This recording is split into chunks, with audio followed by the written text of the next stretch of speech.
welcome our next speaker, Mr. Sameer Mehta, or Sam as you all may be knowing him. He is Vice Chairman of Dr. Mehta's Hospital, which is amongst India's oldest and most respected private hospitals. Chief Investment Director of Atlas Family Office. Sam has over 2 decades of enterprise leadership, multinational operating, project management, governance, strategic consulting, investment, management, and entrepreneurial experience with leading organizations like McKinsey and Company, Shell and Fortune 10, and family business companies across multiple sectors across Asia, Europe, Latin, and North America. He is the co-founder of a number of entities, including India Home Healthcare, Arya Play Games, and Atlas Intelligence. He participates on various national healthcare and investment advisory committees. A regular speaker and governing advisor at international conferences, symposium on healthcare, family business succession, human behavior, clean tech, wealth, and investment management across multiple continents. He is a member of various prestigious organizations. Sameer has an MBA from Kellogg School of Management, a master's in manufacturing engineering management, master's in chemical engineering. He is a chartered chemical engineer and fellow with the Institute of Chemical Engineers, a professional European engineer with FINI, a chartered scientist with Science Council, a chartered environmentalist with Society of Environment, and a Sainsbury Management Fellow with Royal Academy of Engineering, UK. As you can see, he's a multifaceted personality. Sameer, may I invite you for your talk on quality in healthcare. Presenting to you, Sameer. Down first. So now you can hear me even louder. So I'm going to give you a little bit of perspective. First of all, if you're here for NIQR, that's a great step forward because it's one of the institutions I have a lot of respect for. I have a lot of close friends. And I think this is something that I know many of you have done in your spare time and why it matters so much. I also spend a fair bit of time in quality. I'm the vice president of an institution called CAHO, the Consortium of Accredited Healthcare Organizations, which is trying to push standards across healthcare, not only in India now, but across the world, especially our neighborhood countries, and a few other healthcare organizations. As you can see, I'm not a clinician, right? I'm clinical in how I do things, and I think anyone who spent time with me at Dr. Mehta's kind of like knows that I'm an extreme stickler for precision. The joke in my family is you should probably have been designing spaceships and perhaps not. I actually think it helps me with healthcare. So look, the reason I'm standing here is because I have good friends in the community, but also because of the institution I serve, Dr. Mehta's. We next year will serve our 90th year of service. So thank you. Thankfully, I'm not that old, but I stand on the shoulders of giants. Not only our outstanding clinicians, the housekeeping staff that keep infection control in check, our nurses that spend a lot of time caring for our consumer, and the many technicians behind the scene that actually make things happen. So it's not just us, it's actually a vast majority of other people. We now have 1,200 people who are direct staff. We have about 400 additional doctors and about 600 people who work with us through outsourced. But more importantly, every year we see about 1 million customers. And at the end of the day, if the customer does not look after their own health, after we have done service, before they've come to us, they will come to us with much worse or leave us with much worse. So we have to actually put our hats off for the decades, the generations of customers that we've had the privilege of serving. I joke about it sometimes with my parents and previously with my grandparents, that we have all these customers that have been with us for generations. It'll be good to kind of like know who is born at Dr. Mehta's. And so we did an exercise a couple of years ago, and the reason I share this little anecdote is it actually is quite insightful. You have a multinational that shared some fantastic foresight perspectives, and I drive a Creta, so I actually hadn't known the Hyundai automotive service until I came to India. And then I tried many, and I have to say I was a very firm believer in organizations like Toyota and a few of the other companies, but I have to say that my experience with Hyundai is better than theirs. So hats off. Not to disrespect somebody, because there are also great companies out there, but I think what you've done in India for targeting an Indian market is great. But coming back to the anecdote, We actually now have started measuring how many of our customers not only come back to us, but come back and get born in the next generation. How many of them, so pause, how many of them, their parents or grandparents or uncles or aunts transition with us, right? And it's a bit odd because normally when you transition in a place, you don't want to remember it. You want to actually forget it, right? So we did an exercise about 8 years ago saying, how do you continue to serve, be the place of excellence for having soft landings and new beginnings, where people celebrate the introduction of their newest member of the family, all the way to a time where people may want to choose where they transition out. And this is a little bit odd. So we started mapping this and trying to understand who are the core customers. And we came across these 3 families in the city. One's very much Tamilian, one is from Maharashtra, and one is from Gujarat, which is where our 4 roots. These 3 families are a bit rare for us because about 2017, we crossed 1 million soft landings successfully, meaning that we've helped birth part of Tamil Nadu's population and India's population, right? But more importantly, what was there was we found families that had 50 members of their family born with us, right? And I was there going, wow, that's a lot of people. And so we mapped, we had our first 2 members of people from the 4th generation from 2 of these families born with us, right? So we were founded in 1933. Some people were more productive in the older days. Trust me, we're getting less productive as we get more modern, younger, and our ladies, thankfully, are becoming a more career-focused entity. So perhaps the opportunities that exist now that did not exist back then mean that there is a cost to some of this. That is, some of us who get slightly older don't appreciate grandparenting till a much later age. I feel sorry for folks like us, Raj. So I'll start with that little anecdote that when you start tracking this, you start observing patterns that are not obvious, right? And I will show you how it made a difference for us during COVID.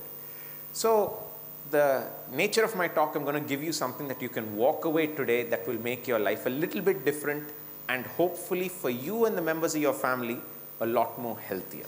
That is the perspective I've come here with. And the entire governing principle for me is tomorrow has to be better than yesterday. Anybody who knows me will know that I live in the future. I barely live in the present. I do not live in the past other than to learn what we did, because I think if you spend time with me, around me, when I have an issue with something or somebody, I'll go and tell them that and I'll say, forget about it, now focus on tomorrow. Make tomorrow better, that's it, right? And I did this when I worked in Shell, in Exxon, in BP, in ICI, and I have to thank them for teaching me and instilling this precision nature in me. And then I didn't understand the nature when I joined a company called McKinsey, where you had to be on 24/7. And what I mean by that is a partner would call you at 3 in the morning and he'd expect you to give the result then and there. There's no startup time like a normal, let's heat up the engine. You had to be on, right? So at 9 o'clock on a Sunday night once, I got called and I was catching my flight at 3 in the morning to make it to a uranium enrichment facility that we were helping build in the US, right? And the partner had called me at 9 p.m. on a Sunday night. I had already gone to bed and the guy said, there's a little bit of an emergency. I need you on a call in 30 seconds, right? And this is pre-Zoom, so thankfully they didn't get to see me in my pajamas. And this was in Texas, so I got up groggy-eyed. And the reason these things start making sense is when you're always on, it means you don't have resting time. You're not able to get rid of stuff. So these are things that you as a quality professional, you as a leader in industry needs to figure out for yourself. There has to be a degree of downtime so that you're optimal when you truly need to be. And this is going to be a bigger problem as we get. Some of you have faced it, for example, in the IT industry, in manufacturing, and a few other parts. So let's have a little bit of a quiz. How many people die every year in space travel? Does anyone know? Or related to space? Come on, take a guess. Very little. 100, okay. Less than 100. Okay. There are people that die on the ground, by the way, but you're pretty close. Airplane accidents per year. It's been improving? Let me ask a question. Has it been improving? Yes. Industrial accidents. There have been some big ones. Do you know the biggest industrial accident in the world? Chernobyl? In India, it's Bhopal. Correct. But how many die every year from industrial accidents? Do you know? It's thousands. It's not lakhs. Thankfully. Otherwise, we would all have a very different perspective. War.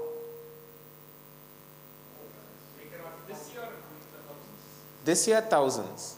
So far 6,500 or thereabouts with a few, and it's sad to see what's happening in Ukraine and a few other parts of the world, but it's around that. Do you know the biggest killer in the world? In the war space? There have been some big wars. World War II, correct. Do you know which one after that?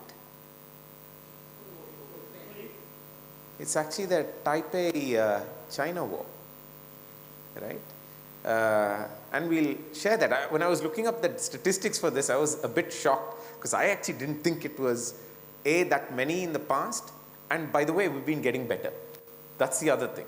Because in wars, if you actually look at the curve, with the exception of the world wars, it's actually been steadily coming down, right? But wars are asyncratic, meaning you can't plan.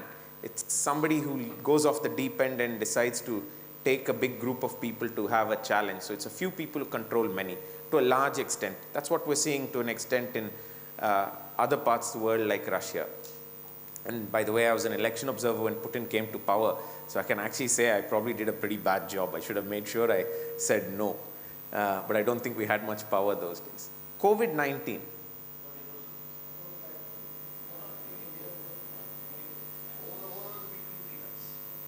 Two, 3 lakhs, a few more than that, right? What about hospital-acquired infections?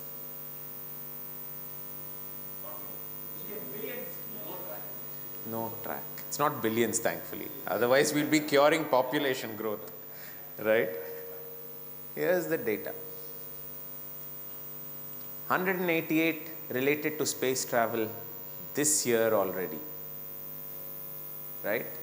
And over the last 50 years, in space, so the difference is people on the ground on Earth as well who are part in testing, who are helping, obviously when you're in an industrial thing building a rocket, there are accidents, right? When you're putting together the launch pad, there are accidents. When you're lifting off, there are accidents. When a person comes to work because you've delayed a launch, there are accidents. Airplane accidents, 176 in 2010. The highest number in the last 15 years was 943 in 2010, right? In 1 year. Industrial accidents, the worst industry in the US, by the way, is construction. It was road and transportation, but it's become construction.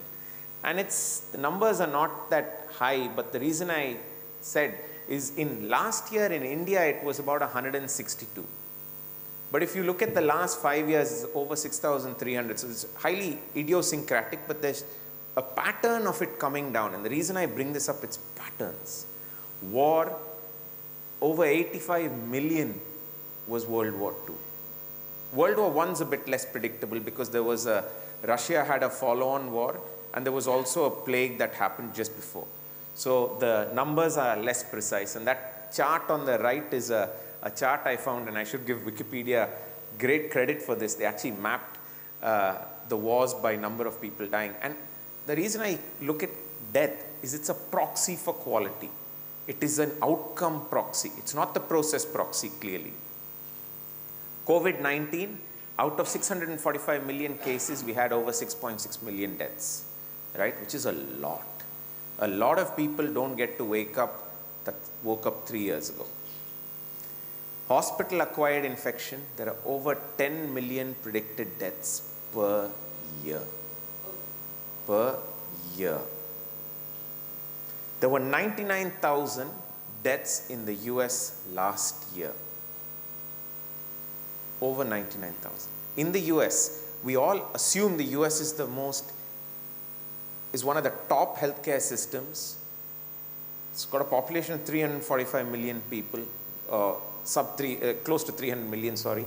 So having 99,000 deaths out of 1.7 million cases is a goddamn awful statistical comparison, right? Which means that is an area we probably need to do. So this, pay serious attention. The biggest hospital in a hospital is something that you will catch in the hospital from another customer. So this is the thing that when I came in 2007, when I sat down and decided what should I focus a little bit of my time to make an institution that had already spent, 75 years of service, what can I do better to make sure it would pass 100? And more importantly, for a customer who had changing expectation, changing habits, what could we do better? So how do you choose a healthcare provider? Some of you will have personal experience. You'll go to the place that you had a good experience before. That's standard. It's like you drove a car. You like the way you drove that car. When it's a friend's car, you will pick up the same car. You bought a Toyota before, you'll bought a Toyota next. That's standard.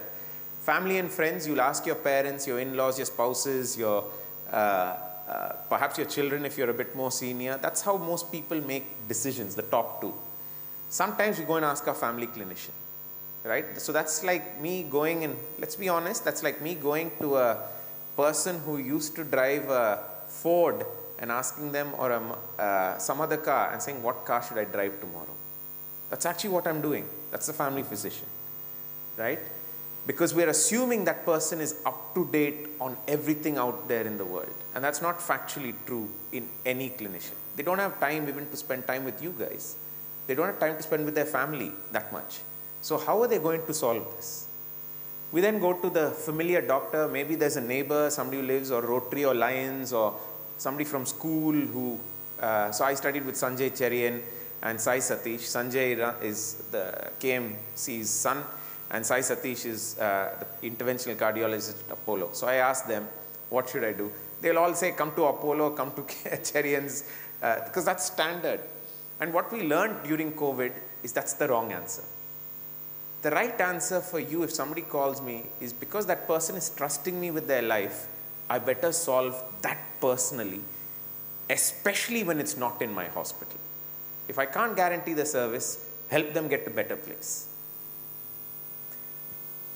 Proximity, it's the nearest thing. How we choose a petrol bunk, honestly. The size of an institution, we look at how many lights they have, how many buildings, and sometimes we get carried away. Maybe sometimes they have great adverts. Maybe the social media has been chasing me, so I'll remember, Apollo spends, 20% of their revenue on marketing. MGM in the city. Some of these guys spend a lot. So we were there going, is that what we have to do, raise marketing? Is that the solution? Or the fanciest ambience. There's some very nice looking hospitals out there. Very nice looking. And I was there going, what should I do? Let's put some nice walls on Mehta's. And my dad and some of the clinicians looked at me and said, buy better machines. So that's the next one. Get the latest imaging, or maybe get some robotic technology. In the automotive industry, you use robots a lot, right? In healthcare, we're all individuals, so the logic doesn't make sense anymore. It's not standardized parts, it's high precision. So the irony in healthcare, most robots cost much more to install per customer use than in an automotive industry, right? And the counter logic also works, which is for an average customer, it actually has a more negative outcome. I need bigger operating theater when I have robots. A thing that most people didn't think of. I need more electricity use. Climate change, go away, robots come, right? More importantly, you need more surgeons to train more time to handle the robot than to save the same person's life. And in India, you need it the opposite way. You need one person to treat more people. That's what I actually need. Like you said, de-skilling. Here for us, it's how do you enable access to grow with the same number of scarce resources?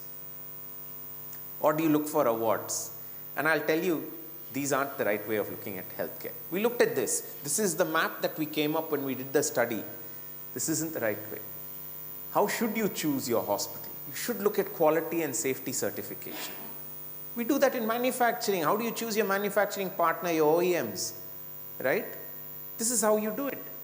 You look for accreditation. Are there standards of evaluation that somebody has gone through to do? There are 80,000 hospitals in India. You want to guess how many are actually accredited? 5,000. It used to be 1,000 10 years ago, less than 1,000, right? And this takes a bit of understanding. Or do you start looking at clinical experience in the relevant disease or procedure or surgery that you need to go through? I rarely get this question asked. Is this a good doctor? Sir, can we trust this guy? That's the typical answer. Actually, the thing I look at is, what is the clinical experience? How many operations? So I asked, my aunt had to do a surgery 3 years ago, a very complex one called TAVI. And so I picked up the phone and I called everybody I knew, Devi Shetty, Naresh Trehan, KMC, and I asked them an interesting question. I said, how many TAVIs has your top surgeon done? If I forward the clock 5 years, how many of those patients are still alive? Did anyone know this answer? 0.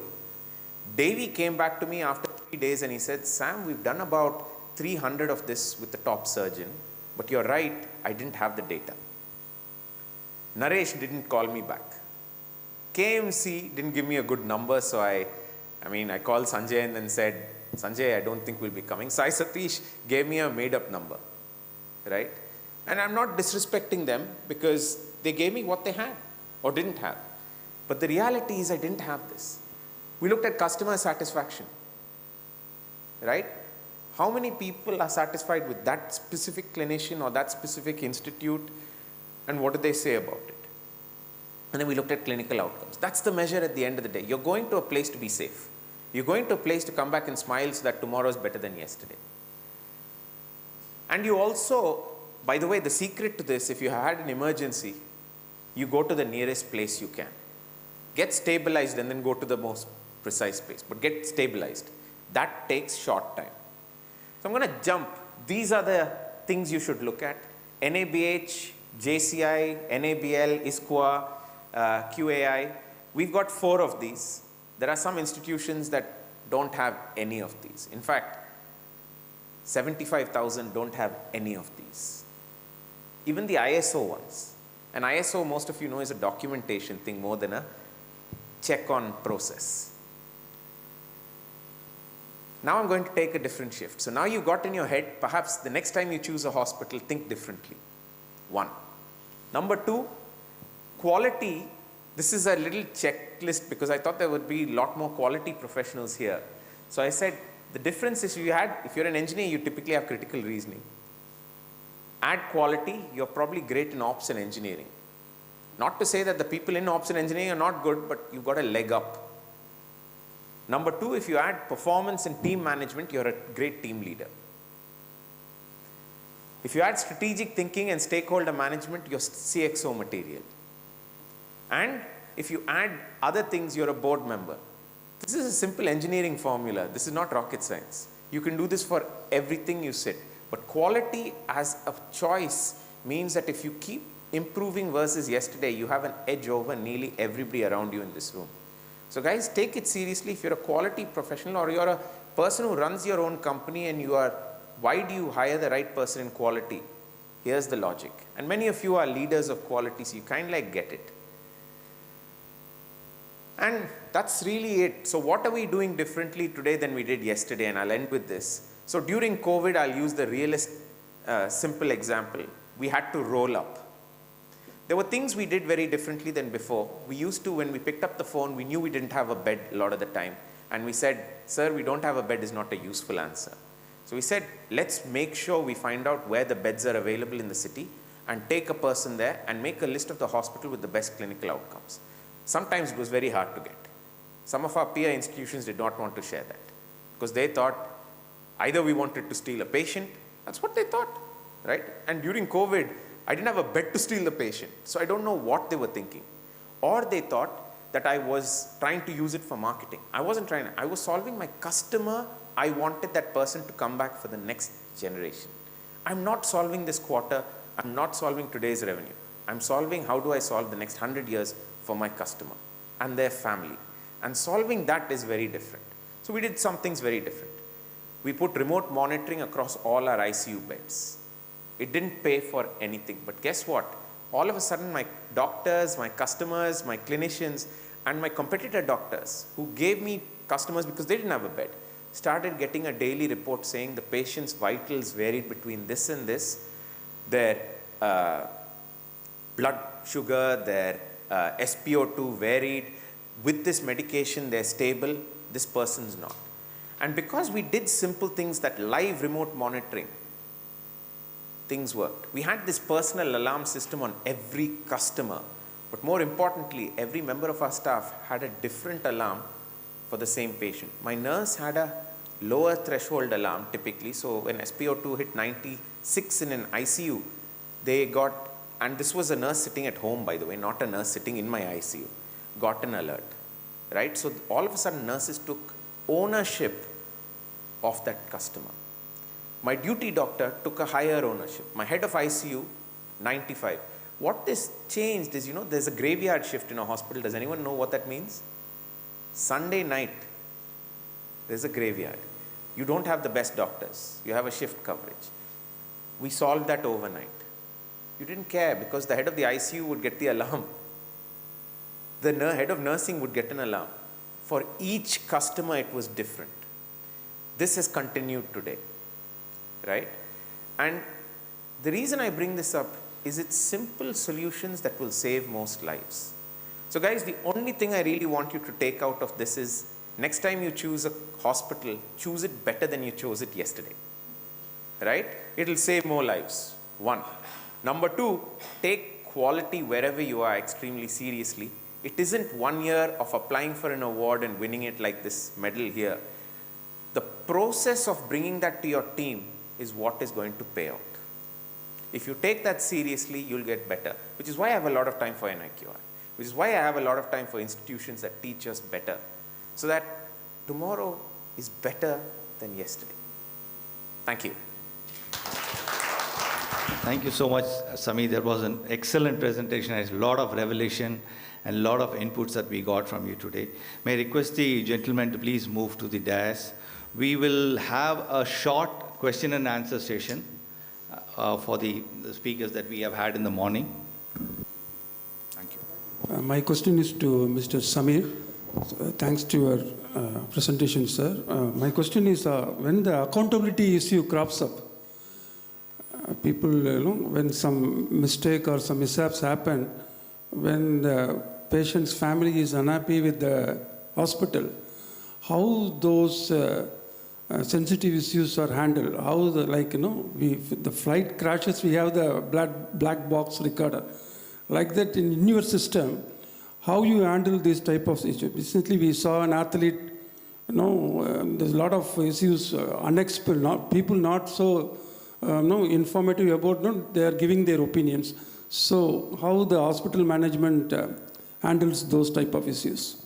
Thank you, sir. First, very tough question, because I think the reality, as you saw, the single biggest killer in a hospital is the acquired infection, right? And that actually played a role in the death of the young football player's life in Tamil Nadu. But it also, did the clinicians pick the right hospital to operate first, seems to have been also a big problem, right? Because the training seemed to have been question mark, but clearly here it looks like a hospital-acquired infection. Take 2 steps back. How do you solve? It's interesting, customers don't want a camera where they're vulnerable. So if you don't have a camera, how do you catch the recording? How do you catch? It's only by spot checks, like you do on a production line. In the old days, on most manufacturing processes, used to do random spot checks. Out of 1,000 parts, I pull 1 part out, and I will evaluate that 1 part, right? In the oil industry, where I spent a lot of my time in the chemicals, you couldn't do that. What did you do? You'd sample 1 in a couple 100,000 barrels, and that's how you took your data, right? I think the answer is we're getting a lot more accountable because we have to, right? As you see, there are many great neighbors we used to have that are no longer neighbors don't exist anymore. Zubeda Hospital is not there. Wellington Hospital is not there. Lots of good hospitals where Dr. P.C. Reddy started his career, HM Hospital, it's not there anymore, right? So there are lots of great institutions that no longer exist. Sometimes it's because you're holding the entire institution accountable for one day's issue. So it's like saying that the company is accountable because one car failed. Sometimes like that. And I think the court system has not figured out the right way of solving this appropriately. There's no easy answer because that means somebody has lost their life. So between being compassionate and being precise so you don't repeat it is a very tough lip and a cup. 8 billion people, 8 billion highly specific, different designs, because that's nature's wonder, fundamentally different.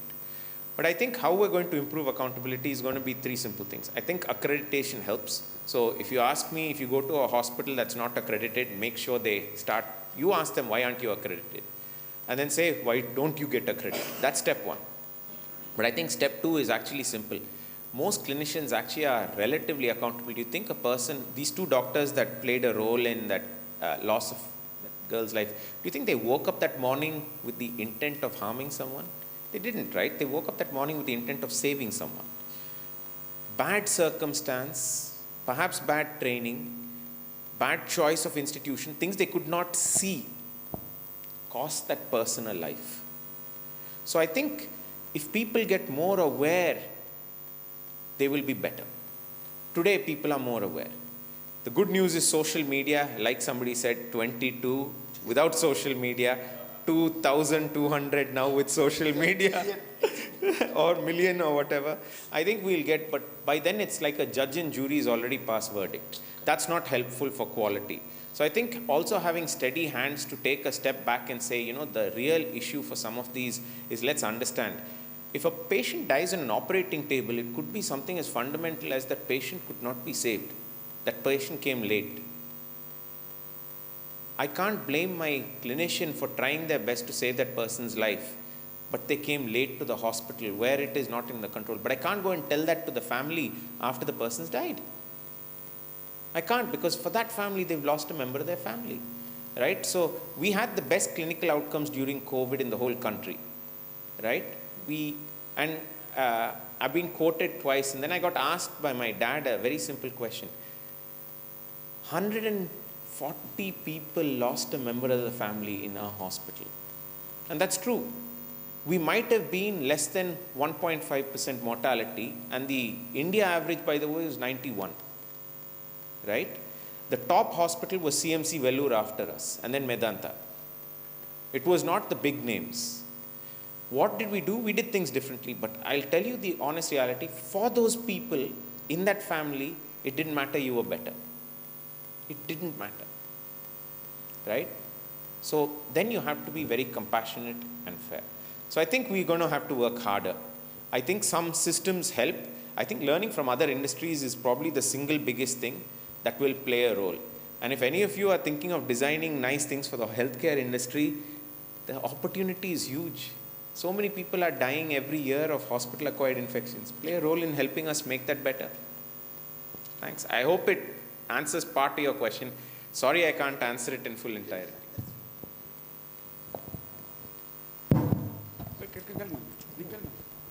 I think we have time for just one more question. Okay, we'll take 2 questions. I am Rangasamy, sir. I believe recent judgment from the courts have almost supported the doctors. They are not at fault.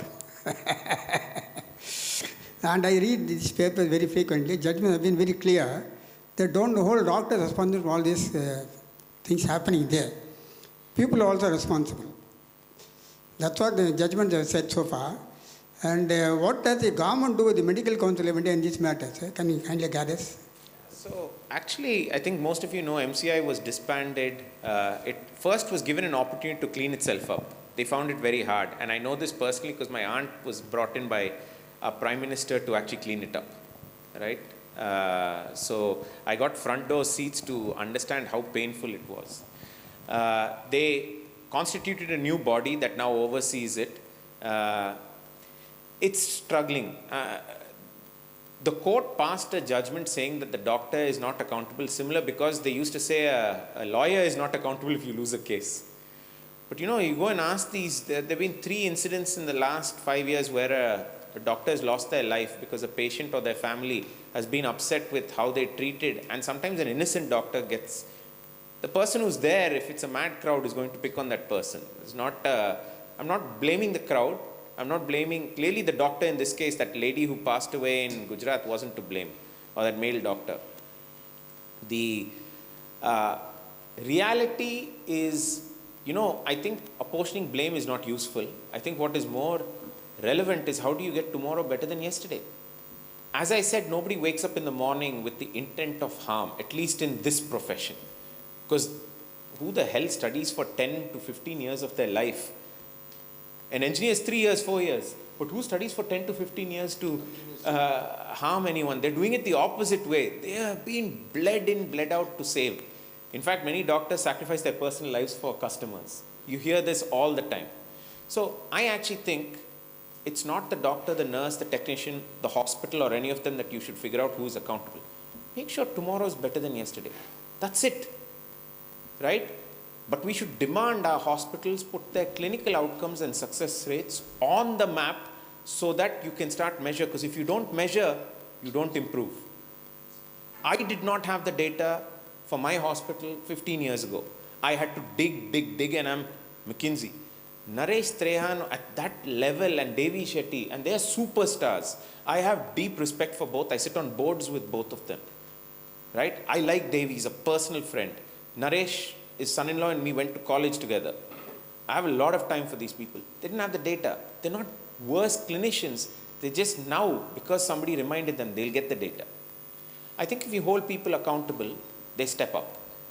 Like any quality manager, like any operations manager, like any engineer, they'll step up. Give them a chance to step up. We'll have one last question from Dr. Bawai. Sorry, sir, I think she's waiting. I want a little bit of enlightenment from Dr. Mehta. That is, today we have got lots of accreditation of hospitals, etc., etc. I believe in accreditation, being an educationist. Still, I want to ask you one question. Dr. K.V. Thiruvengadam, he didn't attend any accreditation or anything. I, as a patient, went to him because I had some problems. It was surprising. In 1 second, he touched my stomach and said, whether you are eating outside in the hotels, lot. I said, yes, I am eating. Stop it. Till what time I have to stop it? He didn't take any scan or anything. Immediately said, your stomach will answer you. Today, I am not able to see any doctor like that. Even if I say I have got some pain in my finger, they ask me to do scan of the brain. Maybe it's connected because nervous, everything is there. Like network. That the physical network may have connection with finger and brain. I accept it. Still, I wish there must be some KVT coming in the society to help everyone. Thank you, sir. So I think you answered the question yourself. There are giants whose shoulders we stood on and we stand on. You can't solve for that. We can't solve for the best prime ministers or the Mahatma Gandhis of our country or the founding fathers of NIQR or the medals that we represent. We can't. But if you want to standardize that so it helps more people, you need machines. Now, whether you need a machine if you have a finger pain to do an MRI, I'm not sure. You might want to ask if they own the same center. That I would say is a fundamental. But on a serious note, I think, we are here today because of my grandmother who did it at that age, or my grandfather. And we're here because of doctors like Dr. Thiruvengadam, doctors like Dr. K.M. Cherian, like Dr. Pratap Reddy, like Dr. Devi Shetty or Naresh. We're getting better. Someday a robot is going to treat you. Maybe not you, maybe it's your great-grandchild, possibly. You want that robot to have the best brains of Dr. Thiruvengadam and the precision of perhaps that MRI. With folks like this, and perhaps some of you, we might get there, ma'am. We don't know. But I hope that you continue to be in good health. That's more important. Thank you. Sundaram, our Vice President, to present the memento.